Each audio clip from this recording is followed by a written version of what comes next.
Reloader 762's in the house. How you doing, buddy?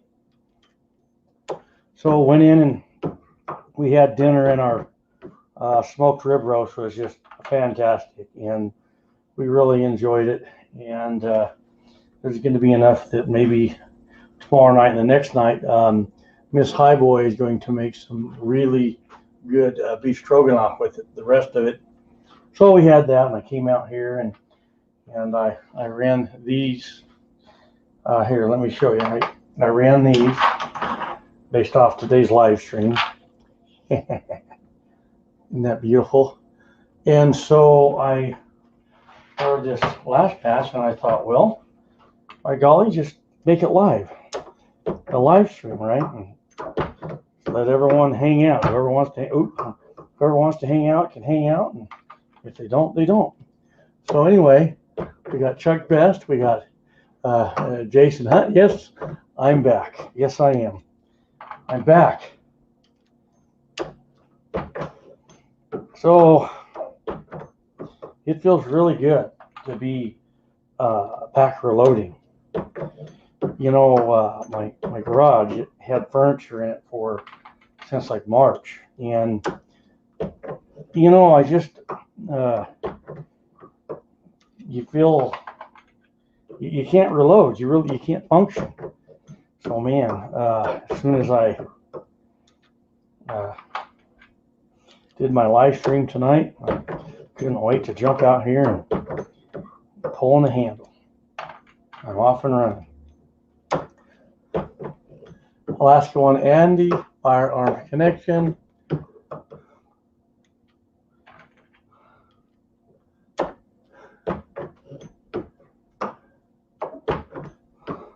Good to see you, Mr. Chuck Best.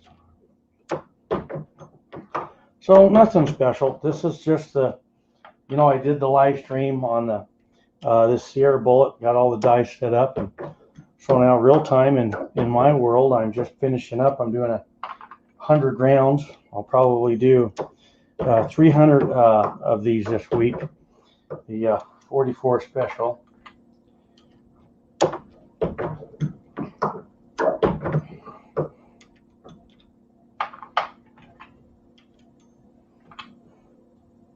Whenever something doesn't feel right, stop and check it.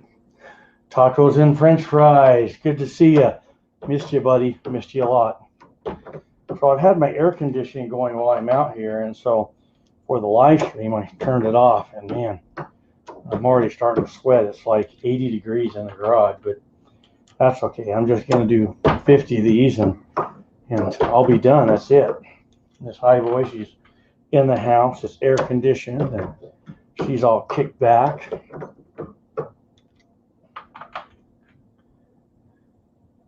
You're welcome, Chuck. So it's a weird world that we're in. 2020, the year of all years. I remember in 2016, you hear people say that was the most important election ever, and well, here we are, 2020, and it seems that 2020 is going to trump 2016. Let's hope that's not a pun. Let's hope we trump 2020. But there's a lot of stress in the world, and one of the things that I really do believe that causes stress is when you allow social media to overcome your life, and it's everywhere. It's just not on the radio. You got a cell phone, the news is broadcasted over it. The news comes over the radio, and the news comes on the TV. And we're bombarded with this. And then, of course, if we get on Facebook, next thing you know, everyone's sharing all these political posts. And by the end of the day, especially end of the week, you feel so beat down. You do. But, hey, guess what? it's not the end of the world. God still resides on his throne. And 76 Highboy Guns and Ammo channel is still here. And so you can just hang out with me because I'm not worried about it. I'm not worried at all. I mean, put it this way. If a group of people come to my house and demand my house, in a redneck way, I just kind of look at that like target shooting practice, right? You just got to make light of all this. Because what's happening in our world, a bad thing, it's a very bad thing. But, I kind of look at it this way. People that have given their gun rights up, they kind of ask for it. I mean, New York just did their gun confiscation, $100 a gun, Ooh, everyone got $100 for their guns. They had like 5 tables of guns, and really all the guns on there. They weren't guns. There weren't really a lot of, I didn't see really any Glocks. I didn't see anything with high volume mags. I saw all these old H&R revolvers and, one tactical shotgun maybe. But everything else was like, I don't know, the 1950s through the 70s. There was a few semi-auto rimfire pistols from modern day, but there was no Springfield XDs. There was no big mean black Glocks. There were no scary 1911s. I just didn't see all that. But nevertheless, all those people that went and pawned their guns, someone comes to their house and demands their house, they deserve that. They really do, Anyway, just kind of sharing my thoughts. And I know that all you guys, we think alike. So, Sherm 3610, Fernando Galasso, Ward Meyer, you guys are so awesome. Look at all you guys.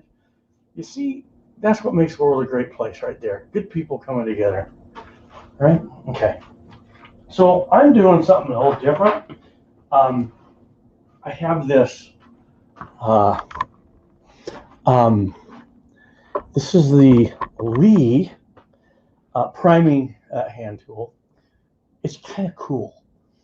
So I thought I would use this today. I didn't have my automatic priming system set up on the T7 that I'm on, and I thought I'm just going to use this. And to be honest with you, I haven't used this for like a year. I don't know, maybe half a year. I don't know how long it's been. But I thought, in times like today, where we got strange people coming to our house demanding white people give their homes up, I thought I'm going to make sure everything works and that I'm familiar with it. So I'm using this. It's really cool, right? So anyway, it just goes like this. Oh, man.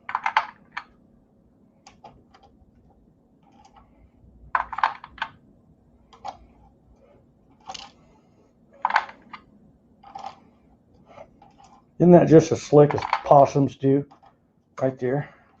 Oh, man. One thing I like about this, I will tell you this. A while back, I did 223 Remington, and when you push this handle, it lets you know if you have a swage, if you need to swage the case for the primer pocket. It's pretty sensitive. So, it's a good tool. I have like 4 extra large and 4 extra small primers. I have 2 or 3 other flip trays.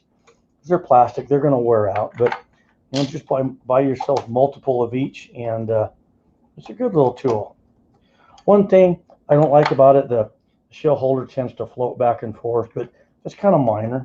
I mean, for the cost of the tool, you really can't beat it. And look how fast I'm going. It's smooth, just like that.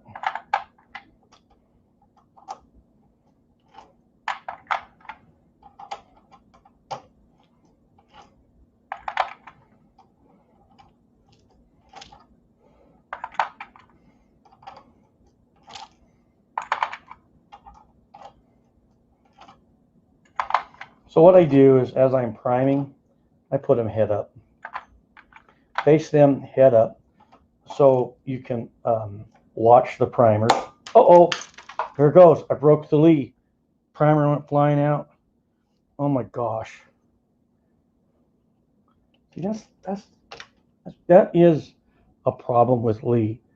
You know, I'll admit, I'm not saying Lee's perfect. Okay, let's see if I can fix it. Okay, hey, it is what it is. All right. Man alive.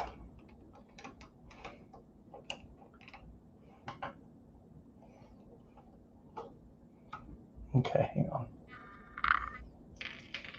I don't know why I broke it, but you saw it right here on the 76 Highboy Guns and Ammo YouTube channel. Guys and gals, that's the end of my channel. I broke it. It's over. Oh, but wait. I'll go nowhere. I do not know why that broke. Oh, I know why. It's plastic. Oh. Good golly, Miss Molly. Gotta have another large. I've got multiples of each.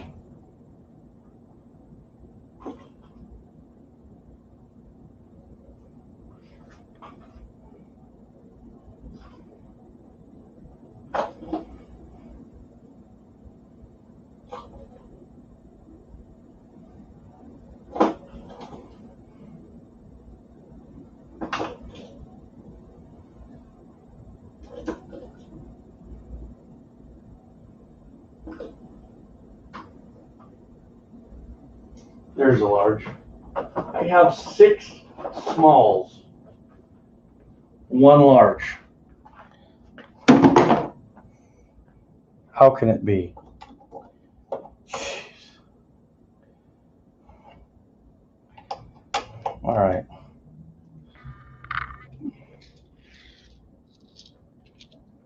Order 953s in the house. Okay, I'm gonna. Well, you got to put it on lock. Okay, and then when you open it, you put it into open. Now, there's a very, very important thing you got to know. You don't open it like this and then let this side go, or it will throw the primers. Okay, don't do that.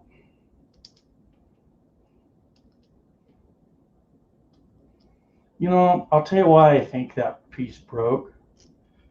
You know, out of all fairness, about a year ago, I was moving stuff in my garage, and I had a pole or something, and when I went like this, I hit this. It probably broke that. I just lost a primer on the ground. Dang it! You lose a primer on the ground. That's like one less BLM person. Oh, I didn't say that. Did I say that? I didn't say that. That's one less BLM person you can greet at the door. That's all I'm going to say. Now, on. Okay, it's charged. There.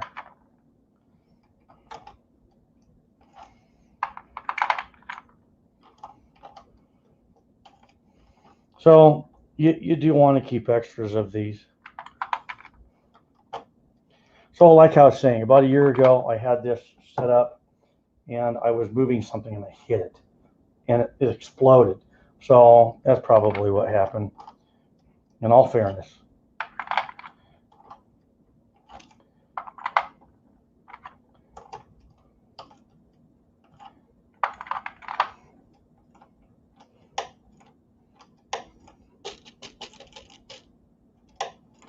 There we go. If they don't feed, just give it a little tap.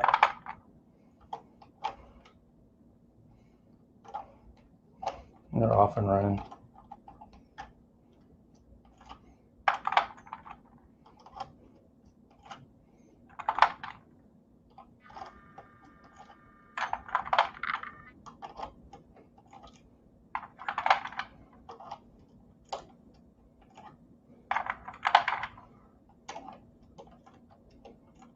Come on.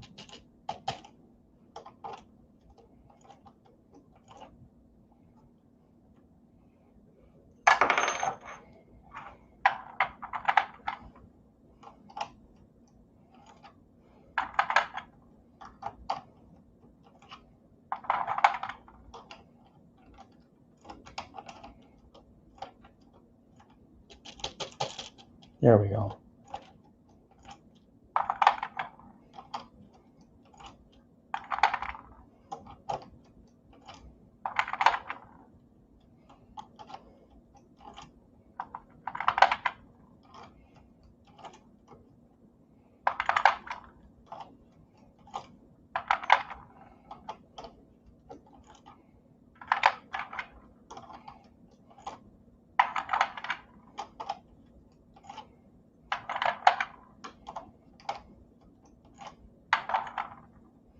You know, for the money, you kind of can't beat this thing. You really can't.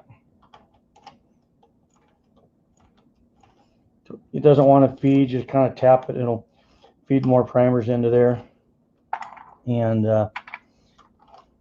keep trucking. Okay, I'm out. How can I be short 4 primers? 4 primers? Are you serious? Oh, there's a primer.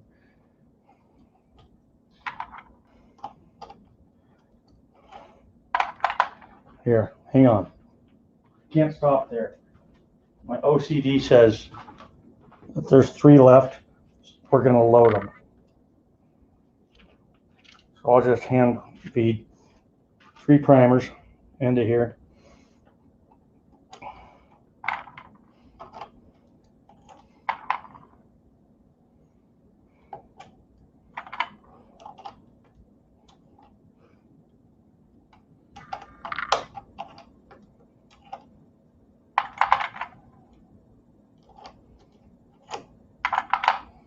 There we go. I'm not OCD. I am, I do everything properly, not OCD. Oleotree says, scary how you are holding the brass while priming. I'm not worried about it. Those aren't going to go off. No. No way. Okay, so now, and if they did go off, it's not going to be a big deal. Okay, so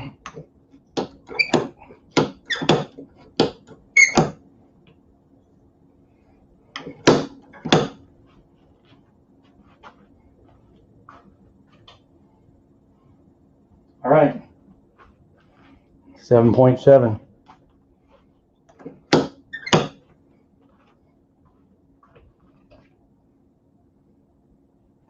Seven.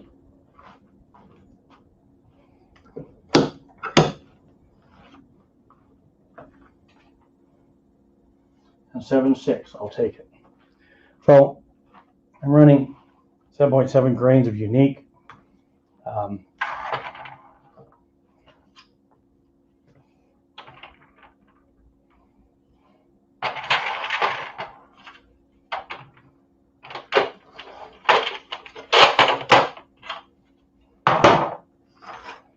There we go. So can you guys see that okay?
this powder measure.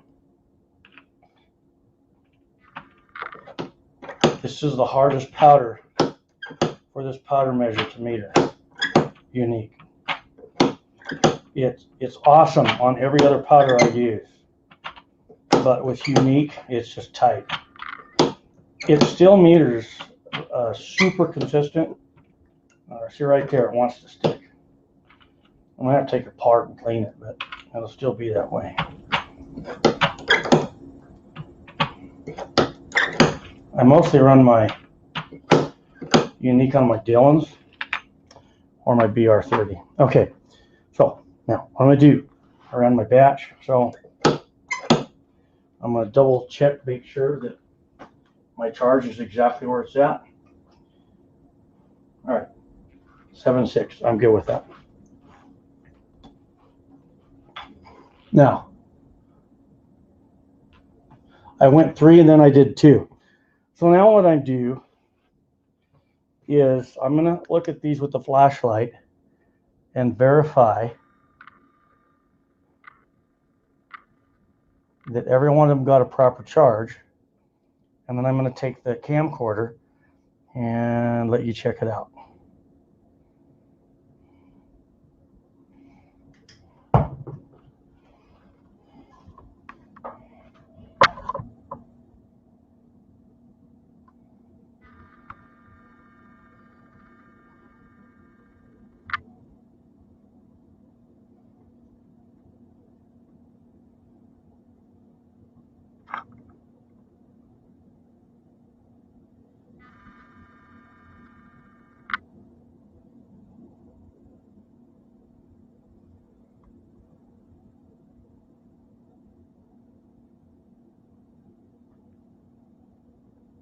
Here we go.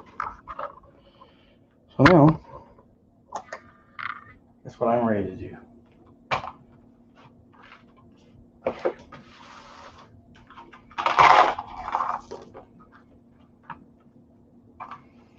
We're ready to seat and crimp.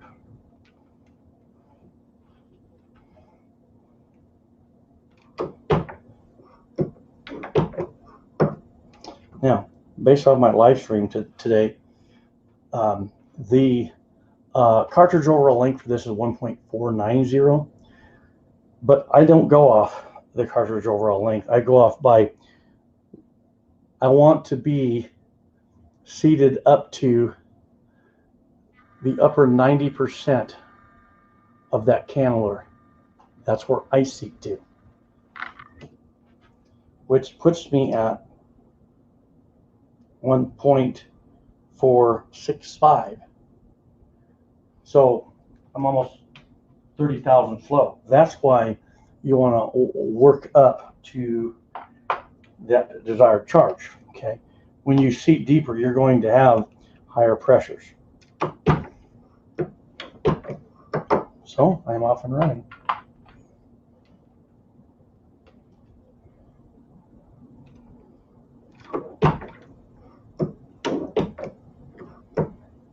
Is that awesome? Or is that awesome?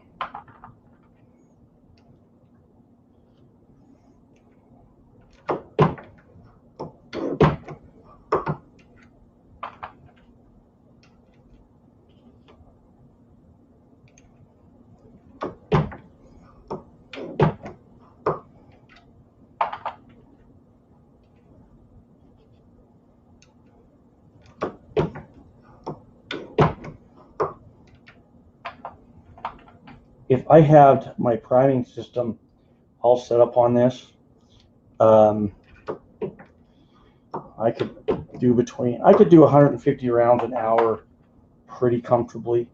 The nice thing is the way the process goes on this, that would be with verifying that the charge in every case was perfect, and of course everything coming off this is precision. So easily I can have 150 rounds of very precise ammo ready to go. Nice thing, I can tailor this to a particular handgun if I want. I have I used to have 8 44 Magnums. Now I have 944 Magnums. So, you know, it's like one round for all, right? So I'm kind of loading like factory, but I will verify this through, you know, one or two as I'm working the load up, and just take an average. So this is a nice round. I've worked with this round for a while. I really like this powder and this charge.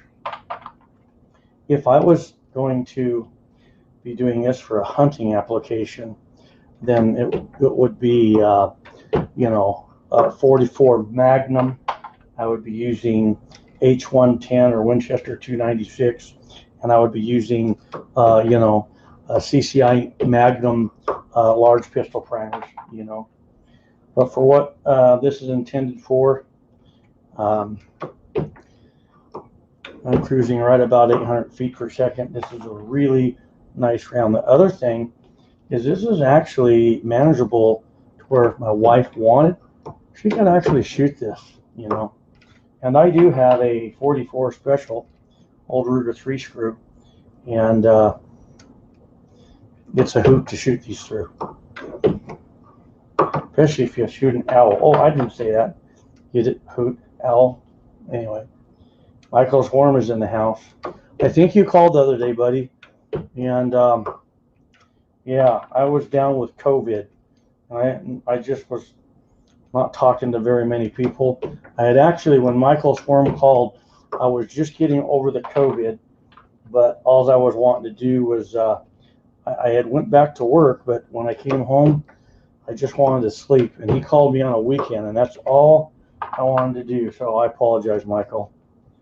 Man, if you get COVID, whew, that's all you want to do is sleep. The problem with COVID is when you first get it, you can't sleep because your body hurts. Your body hurts so bad that you can't sleep. So finally, after you are beating it, man, it's been like 2 weeks since you had good sleep, and so then all you want to do is sleep, and you just don't feel like doing nothing. That's all.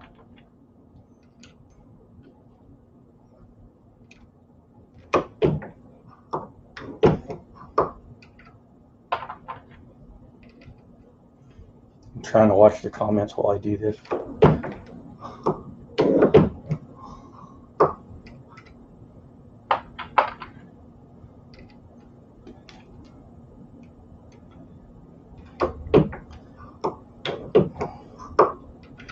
I'm telling you, man, I can come out here and do this for like on a Saturday for 4 hours. When I get done, I have between 500 and 600 rounds done, and it's just a great time. Garage door open, radio on, get a good sermon rolling off of YouTube, and just sit here with a cup of coffee and just make ammo.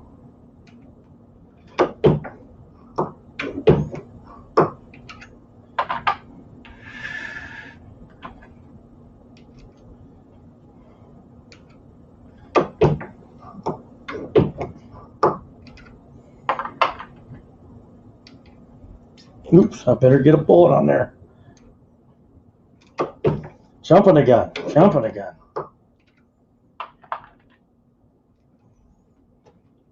When I'm done, I'm gonna measure the lengths of some of these to give you an idea of variation in length from completed cartridge to completed cartridge, just to give you an idea. These are really going to be nice to shoot. I'm going to be loading up at least 500 of these bad boys.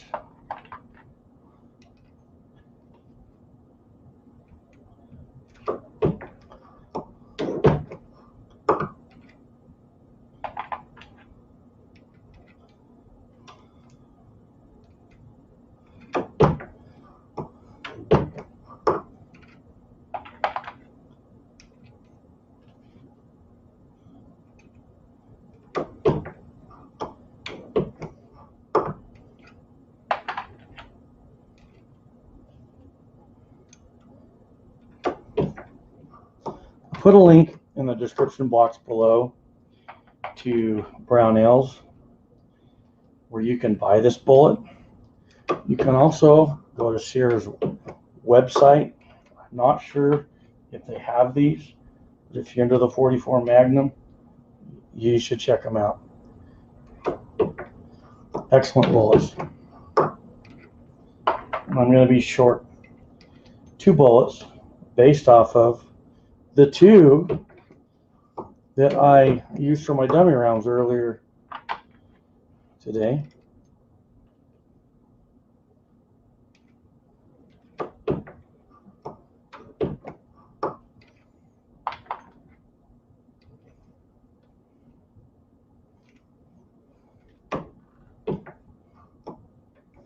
Okay, that didn't feel right. Whenever it doesn't feel right, you want to stop and give it an inspection. Chamber's just fine. We're looking good. You just want to be observant that way.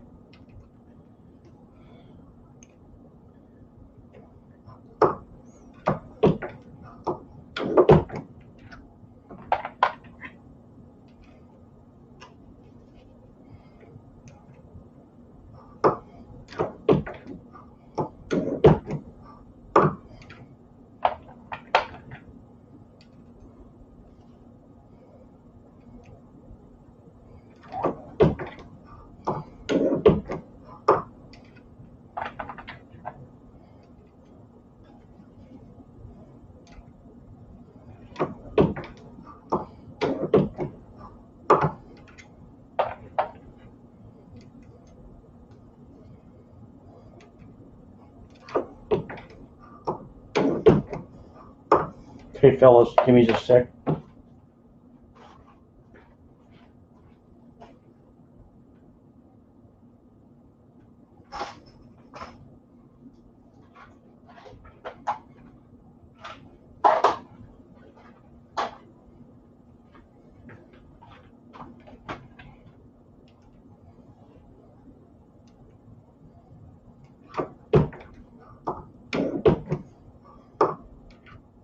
All right, so there's my 50 rounds completed. Okay, so a few things. We're not done. One, I got to label these, but I'm not going to label them tonight because I'm going to be running more of these throughout this week. And follow me because I'm going to do a few more live streams on just setting up the dies and so making the dummy rounds. So follow along. So one thing I'm going to show you. So my cartridge overall length is 1.465, 1.462, 1.463, 1.461, 1.462, 1.463. So in 6 cartridge cases, we have a 4,000th deviation. Okay. So remember something when you are, hang on. I'm going to try and explain this in just a minute to you. Okay, so you see we have a 4,000th deviation on these 10. That's pretty tight. I think on a progressive, you're going to see a little bit more than that. Don't worry about that. And so, you know, you can chamber check them with your cylinder, and you can go through every one of them if you want, and I will. That's how I am. I just feel like if there's a problem, I want to catch it now. Okay. So I'm going to do this whole row so I know where I'm at.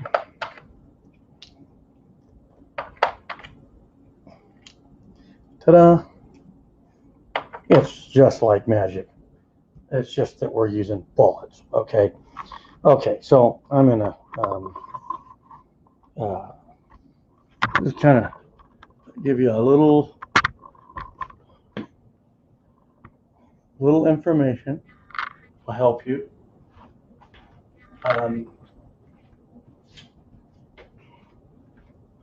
So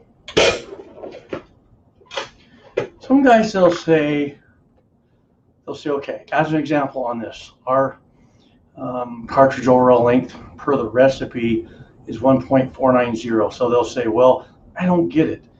I'm not at 1.490. I'm at like 1.4, 85 to 1.495. So there's a 10,000ths deviation in length between multiple cases. They're getting a cartridge overall length that's 10,000ths difference from round to round.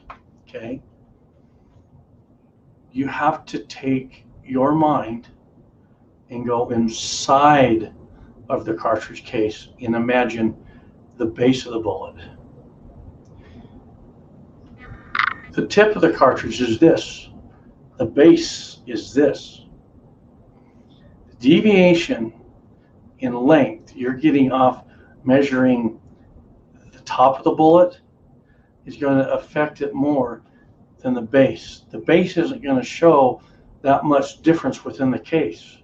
Not enough that you need to worry about it. Now, if you overseat by like 10,000ths too low, that's different, especially if they're all low.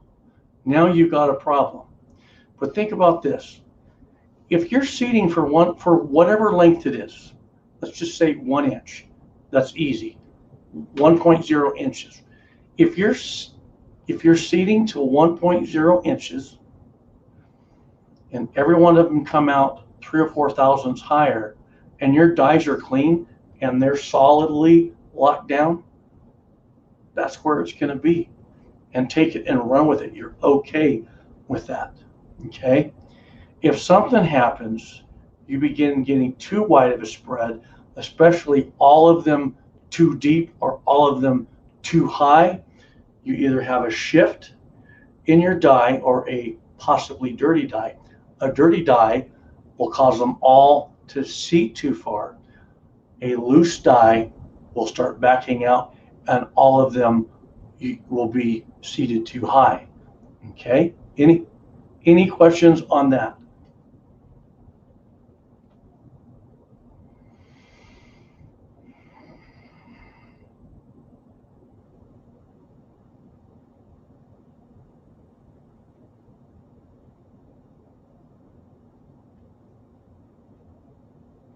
Michael Honeychuck, how you doing, buddy?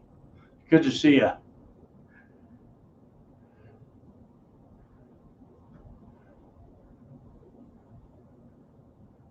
We got Andy.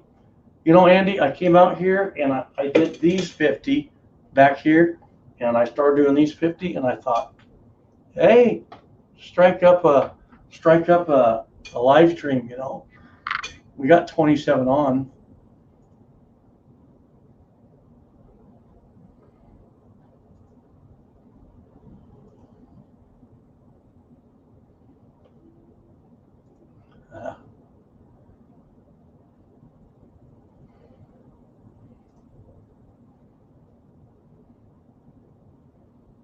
Sorry, guys. I've run out of software.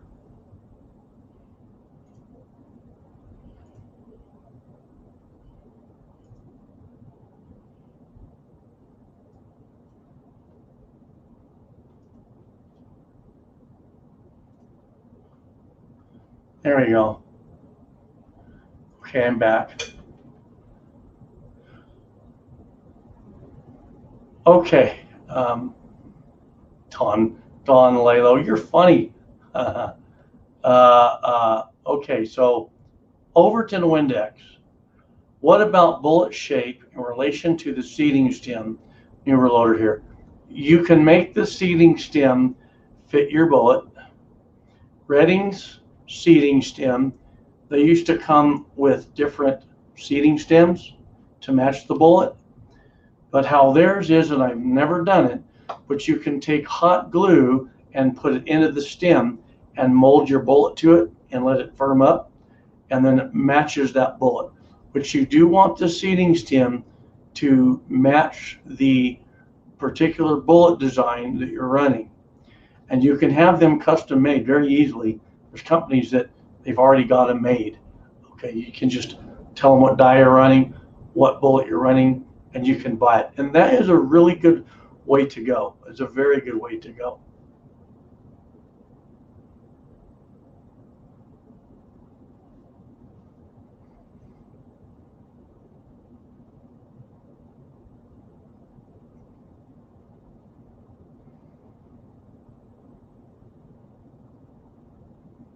Okay, so Matthew was asking about the match grade 3BR. I have that, and this is my 10X. This is my pistol, 10X pistol and small rifle. Matthew is asking, hi boy, I have a Redding match grade 3BR. Currently, he uses Bullseye, Power Pistol, and Unique for pistol getting into rifle. We'll be using PPE 223 in Varget. Okay, I don't, Varget I haven't done a lot with, but it meters really good through my 3BR. And I have, hang on, I gotta go look. I always forget this.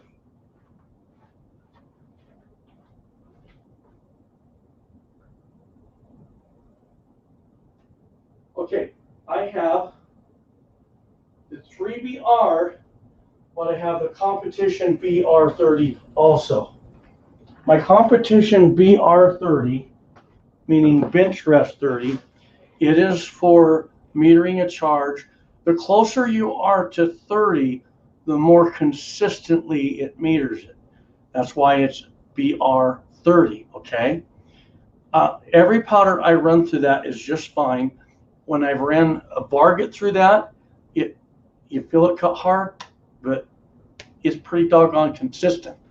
But let me tell you something, and you can do this.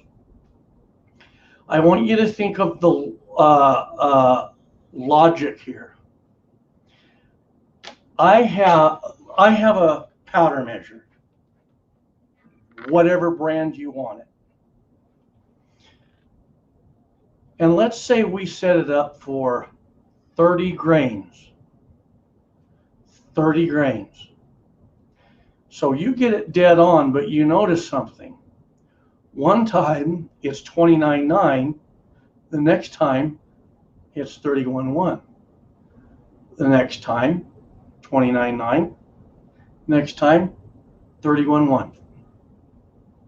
You get me? So what we do is we take this powder measure and we set it for 15. And we pull the handle twice. Because 14.9 and 15.1 comes out to 30 dead on. Get it?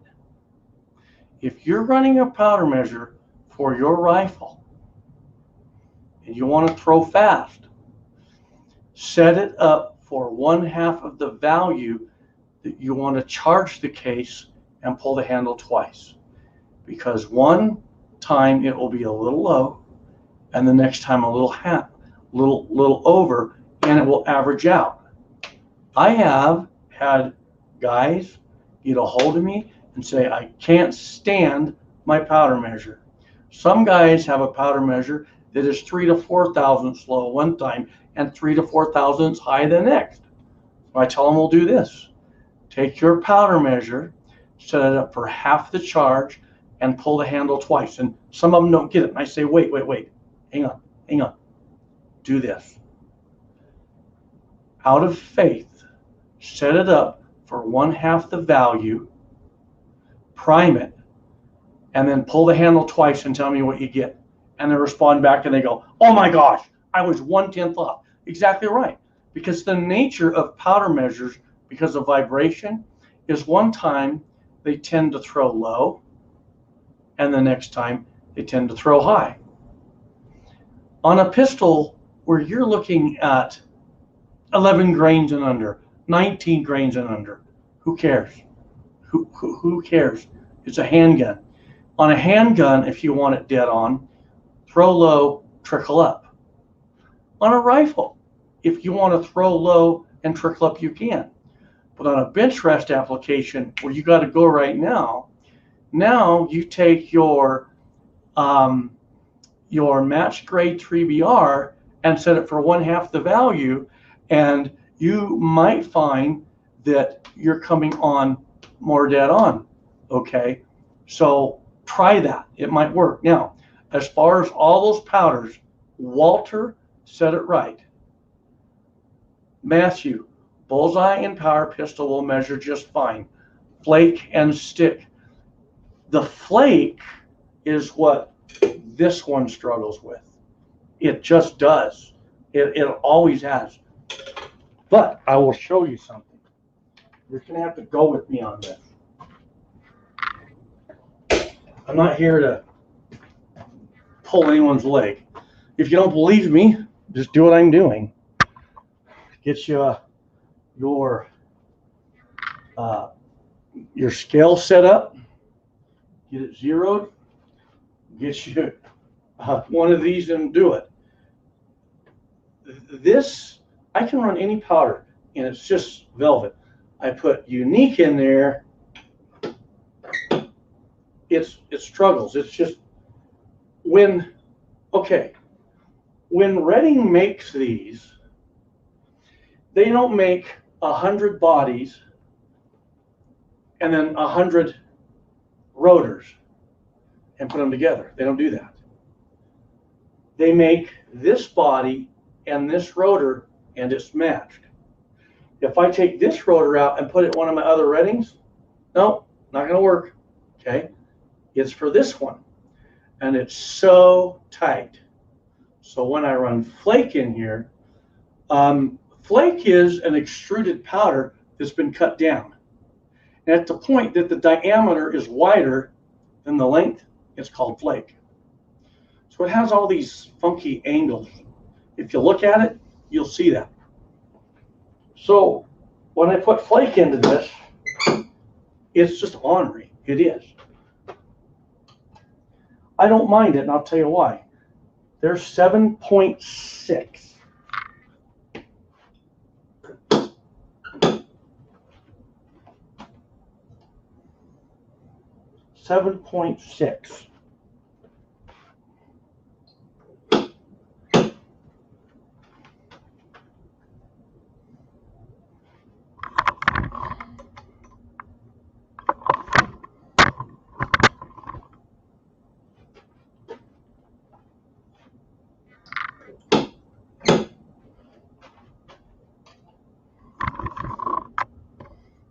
Make a liar of me. 7.5. I'll do a couple more. Let you see. See how hard that was? Now, sometimes when it's that hard, I don't take it.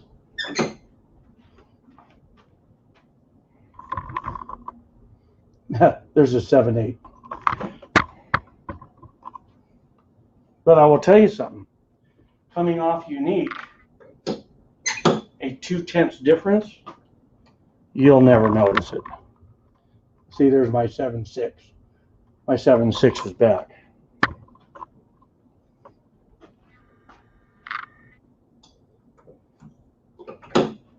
So I would say there's 7.7. That's a 1/10. So I would say on your Redding, you could kind of struggle with a flake powder. I never have run extruded in this. I could try it, but I would say my other 2 Reddings extruded, it cuts it like no other. So I hope that answers your question. Ball powders, thing like this. If I put a ball powder in this thing it's like bearings on grease. I really like it. So Jeffrey Stegall, he says, my first live stream, I'm so nervous. Jeff, we do have a rule. All the newbies have to come on and introduce themselves and give us 5 minutes reloading instructions. So we need you to come on now. Come on, everyone tell Jeff to come on. No, I'm teasing. Don't be nervous. You're amongst friends. And another thing, if you ask a question, you get it answered. You don't get talked down to. So any more questions? Wow, I got so much done today. I really did. I got a lot done. Feels really good.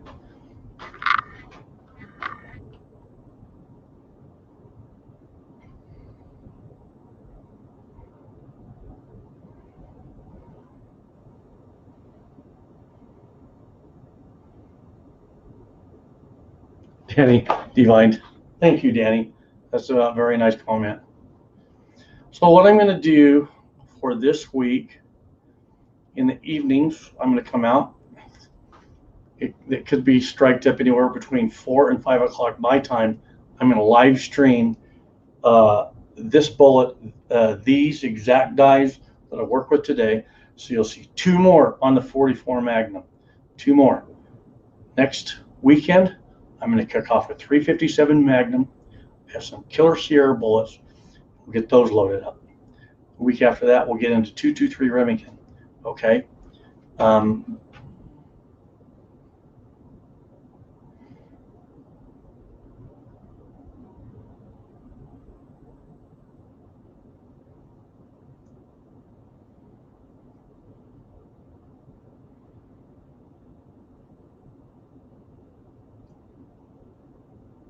Yeah, give that a try. Setting your powder measure up for half a charge and running 2 charge doesn't always work out, but it can.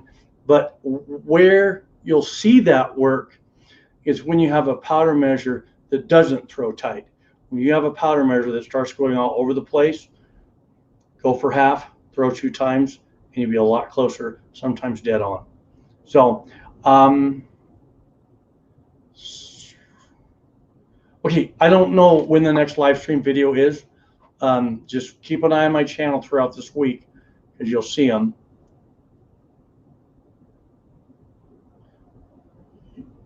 Greg McCormick, hey, hi boy. Thanks for the help on the unburnt powder thing. You're welcome. I don't remember answering it, but you're very welcome. You're welcome. I answer so much all day long. That's one thing when I had COVID. I didn't want to move, but I could answer a lot of questions that came through. I don't know if they were right because I wasn't in my mind. I did okay. Okay, Jeffrey, go get those primers. Watch my last live stream from today because I talked about how to find components.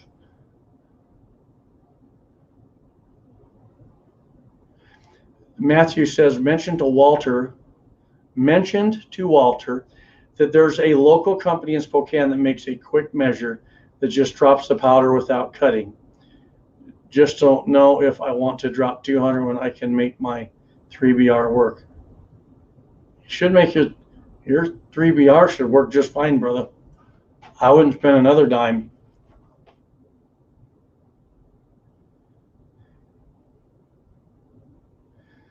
No, well, do you need to clean 9mm primer pockets? You need to clean all primer pockets by basically cleaning your cartridge cases, okay? Indy Irish, I'm glad to be back. Just so everybody knows, not too long ago, this was all piled with furniture. All piled with furniture. This was open up here, but I couldn't even get into here. It was crazy. So, but we got our carpet laid and our tile laid. It's great.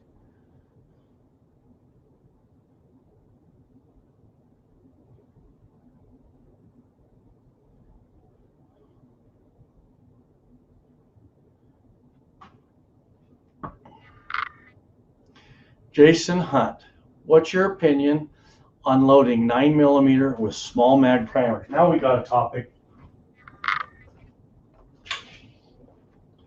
Now we got a topic. I would rather say this is an opinion. I would rather say, let's talk technical and apply it where we need it. I think that's a much better way to do it. Brisance. Brisance is the shattering effect of an object. what you're using as explosive. Smokeless propellant is not an explosive. It can explode if you have too much of it confined together. It can react in a way that it does explode. But for our application, it's not an explosive. It just burns real quick. Henceforth, a burn rate chart, powders are metered by how quick they burn, quickness. So smokeless powder doesn't explode. It burns quick. We hear the explosion because of the release of gases, but doesn't explode. Primers, on the other hand, explode. They have a compound, and they have brisance. And primers are meant to have a certain amount of brisance to do a certain amount of job. If I am going to frame a shed with a hammer and a nail, if I have too small of a hammer, I will bend my nail. If I have too big of a hammer, I will bend my nail. If you match the hammer to the job, you can sink the nail with one hit, and you get really fast. I'm not that good. I used to be. Match the hammer to the job for the best performance. You sink the nail one hit, okay? Brisance, okay, powder is manufactured for a burn rate. Extruded powder has coatings, which controls the burn. That's called a progressive burn. It's controlled. A powder with the hole through the center, a donut, trail boss, you can see through it, that burns degressively, inside out and outside in, controlled both ways. But that's controlled by what they put on the powder to control the amount of burn. So I have a cartridge with a certain powder and a certain bullet, and my primer dictates my outcome. So now I have a cartridge that calls for a standard primer. Or you can look at primers as if there's two categories, standard and magnum. Yes, there's large and small, but a magnum primer is a magnum. A standard primer is not a regular primer, it's a standard primer. So your recipe calls for a standard primer. And that manufacturer, Sierra, Hornady, Lee, Lyman, whoever, they say this is the bullet, the powder, the case, and the primer. And we're calling for a standard primer. And that's going to give you the burn rate that you're looking for within that window. And all of a sudden, you put a magnum primer and you just changed the burn rate of the powder. That doesn't mean that you can't run it. Sometimes I suppose a magnum primer can enhance it. I'm sure there's a lot of guys out there that say they found a lot of loads or some loads where it does. Okay. But CCI 350s, large magnum primers, came about because of H110. Just difficult to ignite. Not in August, but in January it can be very hard. So if you put a regular primer behind that, you might have a hang fire, crazy hang fire. I've never experienced it. I don't know. All I know is they made the CCI 350 primer to ignite that H110 or Winchester 296. Those are the same powders. Okay? I'm going to tell you what you don't do, and then we'll talk about substituting a Magnum primer. And I will say, like I just said, when you need, there's a need. You don't substitute a rifle primer in place of a pistol primer. All right. Rifles primers have thicker cups. Some guys will say you don't use a rifle primer in place. No, some guys will say rifle primers have thicker cups because they have a heavier firing pin. No, that is not why. They have a thicker cup because it's running 60,000 PSI. Therefore, they had to make the firing pin strike heavier. The firing pin came about to be able to dent that primer cup, because that primer cup is thick enough to withstand those pressures. Now, small rifle primers, you can substitute those into a pistol. No.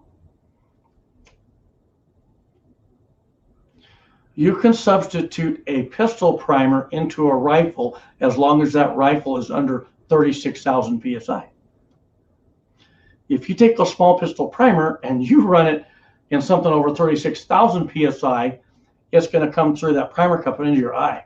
You got a big problem because you don't see as good and it hurts really bad. Okay. But you don't take a small pistol primer and run it in a pistol. But there's some criteria where you can, and I just can't pull it up. It might come to me in an hour. I use information that I need in my life. I'm always reading, but sometimes you forget stuff, okay? This is what's best. This is why I forget this stuff. I keep small pistol primers to pistols, large pistol primers to pistols, and rifles to rifles. That's just easiest for me. Some guys know how to mix and match them. I don't. I'm just a regular redneck guy. I just run standard loads. Standard primers, standard loads. Okay? Now, so where does this Magnum thing come in for need? You guys notice you can't find primers? A standard primer is matched to a recipe for optimism of performance. A Magnum primer is matched to a recipe for optimum performance. But in times of dire need, if you can't get a standard primer, buy the Magnums, and for your handguns, drop 10% below, go for it. I'm in a 45 auto does not take a Magnum primer, but I'm going to run these in my 45 auto. Why? It's all I can get. Well, I got some standards, but I picked up 6,000 of these in the last 2 months. This isn't all I got. Everyone thinks this is all I got. I can drop my unique down 10%, throw these in, and I'm bang, bang, bang, bang, bang. And I'll tell you what I did. Before March, before I quit reloading, I took a bunch of standard running off of my Dillon with unique, and then I dropped my powder charge. It wasn't 10%. I matched it down, and I loaded like a bunch of them up with Magnums, and then I mixed them all up and went to the range. So I didn't know what they were. Still targets, baby. Bang, bang, bang, bang, bang. You never saw the difference. Never, ever did I see a difference between a Magnum primer and a standard. Where you would get in trouble is if you're running a max load in that handgun and you have a Magnum primer and it's August. Now we have issues. Where I'm running 45 auto, which is already a low pressure round anyway, and I've dropped my powder charge accordingly, I'm not going to have a problem. And I didn't see, those were 200 grain bullets, by the way, that I casted. Some of the flattest shooting projectiles coming out of a 45 that you could have, and I couldn't tell a difference in accuracy. Okay, so rule of thumb. I know he's asking this because you can't get your hands on standard primers. Why? Everyone's buying the standard primers. I have 6,000 large pistol Magnum primers because everyone wants the standard. Great, that's perfect.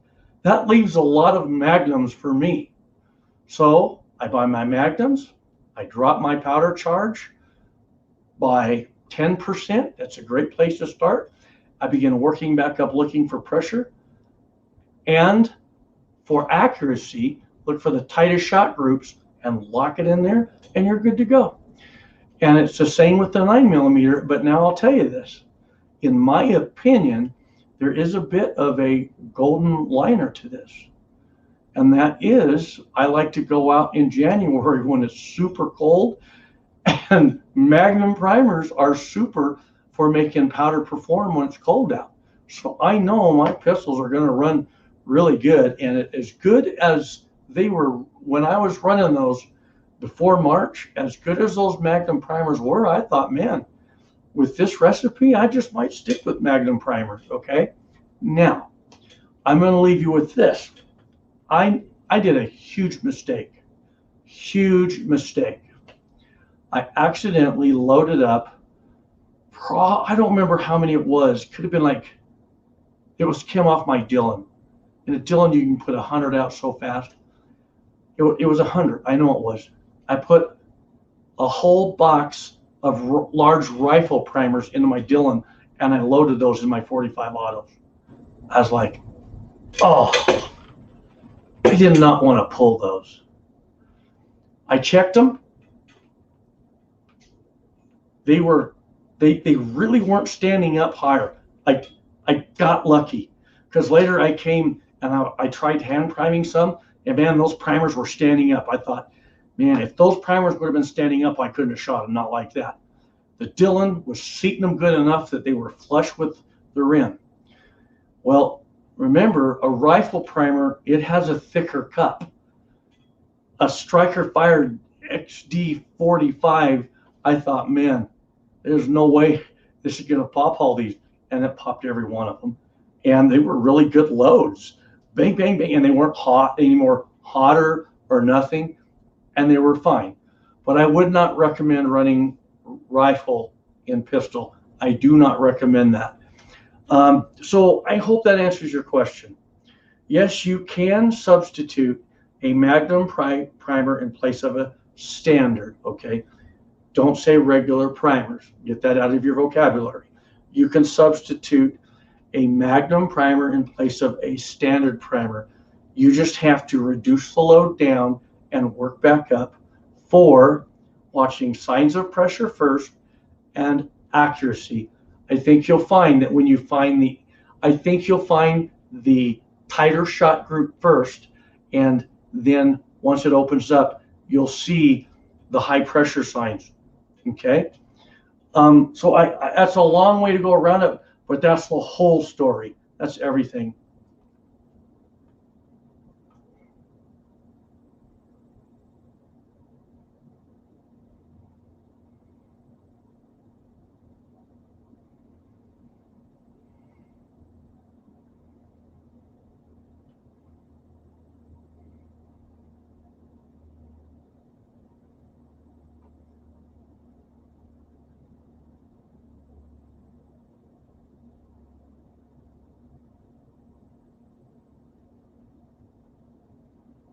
I'm just reading all these.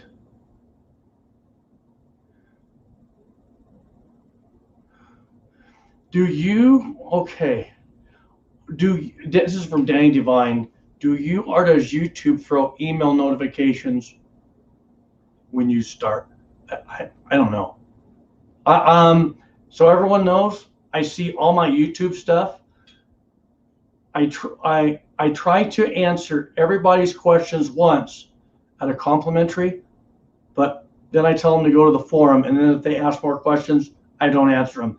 If they want questions answered, go to 76highboy.com. Danny Devine, go join my forum, 76highboy.com, because Walter's on there, Andy's on there, Andy Irish is on there. A lot of these guys, you'll love my forum. If you ask a question and someone snubs you or insults you, they're banned, but we haven't had to ban anyone because they know the rules. Everyone knows something. I'm only here to help, not insult. And I don't live my life by looking down on people. I don't like that. I don't like other people picking on other people. So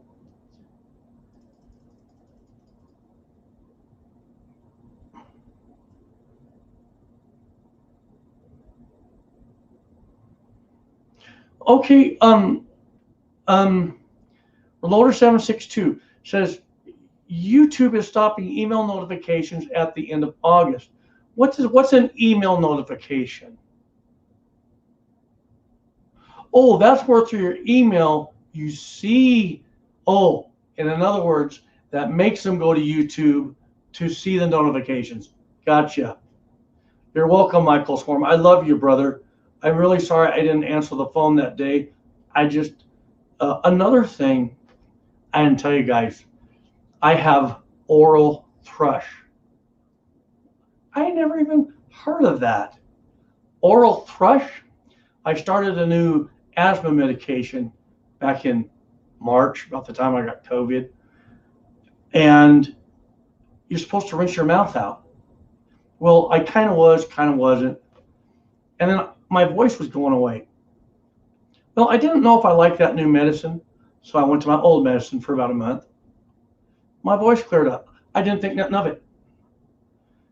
And a few weeks ago, I went back to the new medication, and my voice went away. I had oral thrush.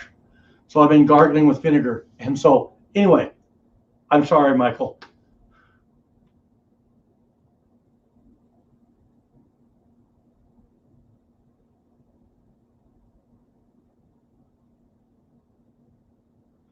Cool, Dawn.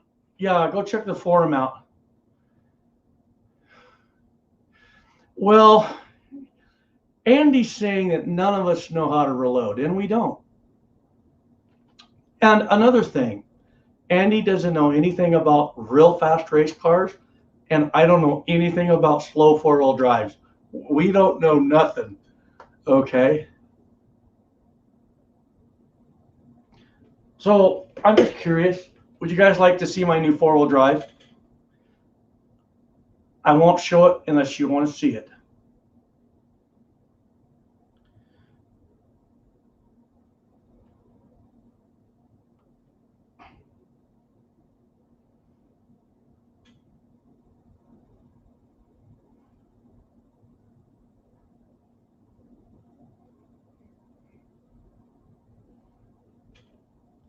You got to tell me you want to see it for me to show it. I won't show it.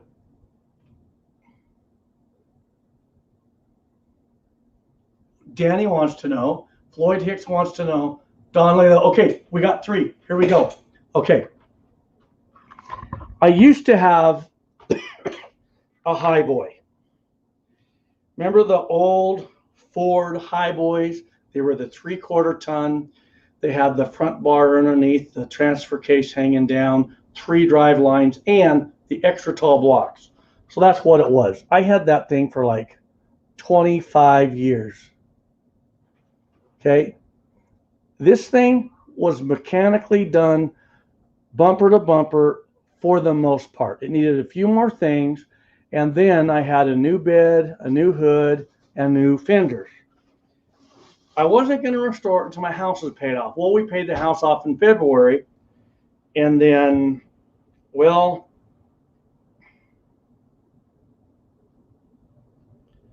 something else came along. Hang on, I know you're excited. I know.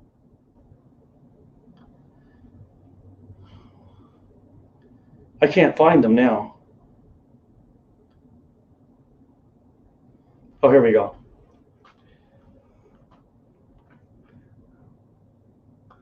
Okay, it's not the best.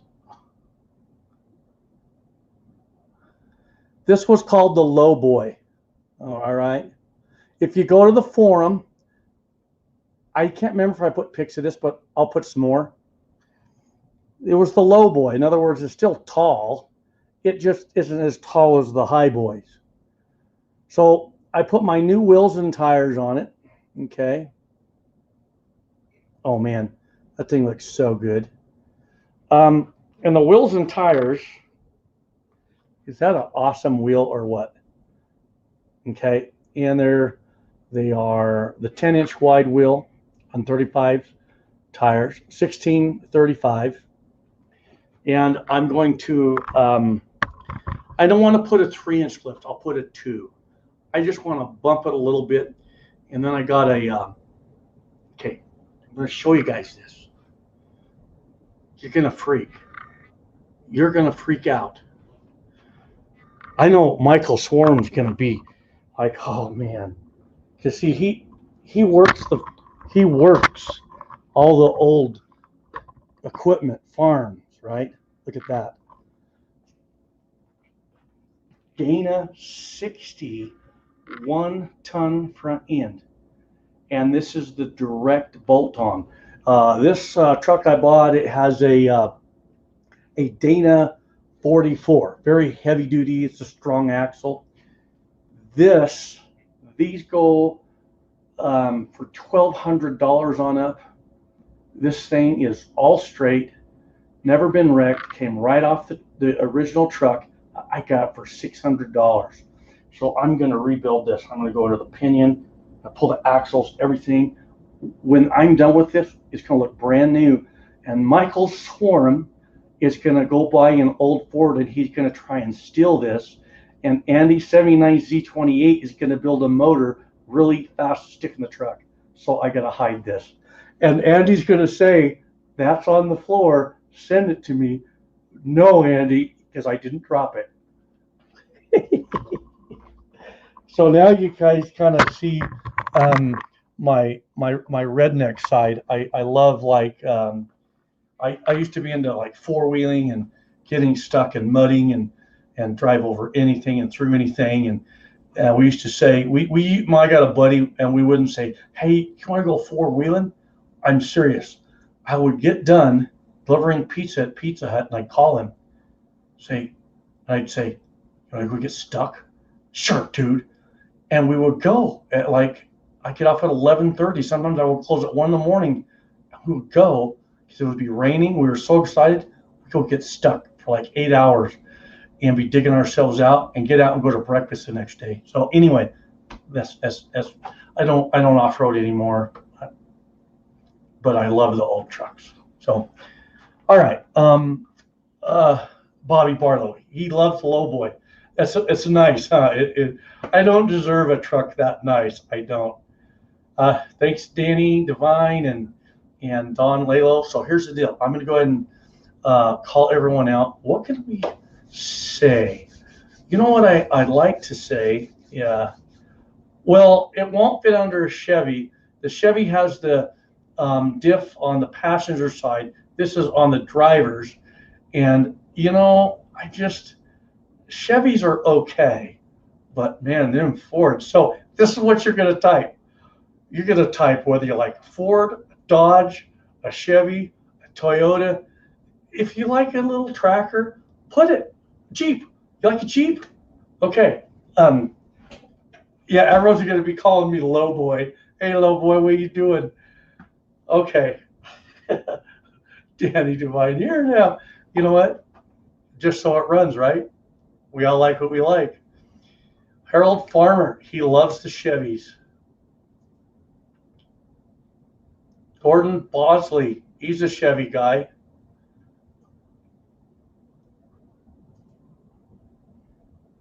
Danny Devine, Chevy forever. You guys with the Chevys, man. Your reloads must run as good as your trucks. Did I say it? Oh, I'm so sorry. I'm so sorry. You guys could be like, hi, boy, that's it. I'm going to have 4 flat tires in the morning.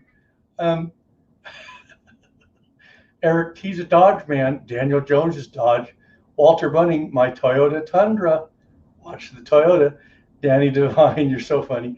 Floyd Hicks, thank you, Floyd. Oh, man. Space Hobo's got it right. John Deere.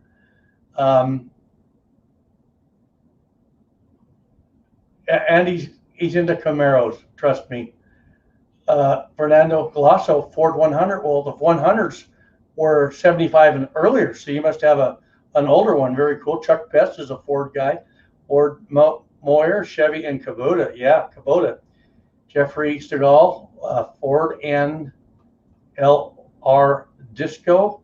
Not sure what that is. Bobby Barlow, the older Ford. Yes, you know it. Harold Farmer's laughing. Danny Dwight, ouch. Don Lalo, Toyota.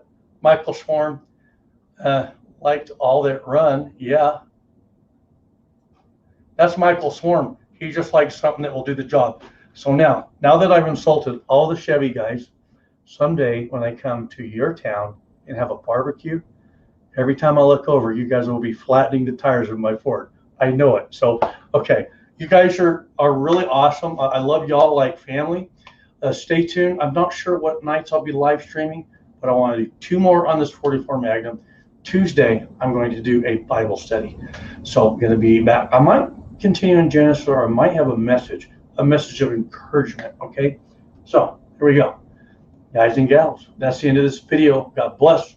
See you on the next.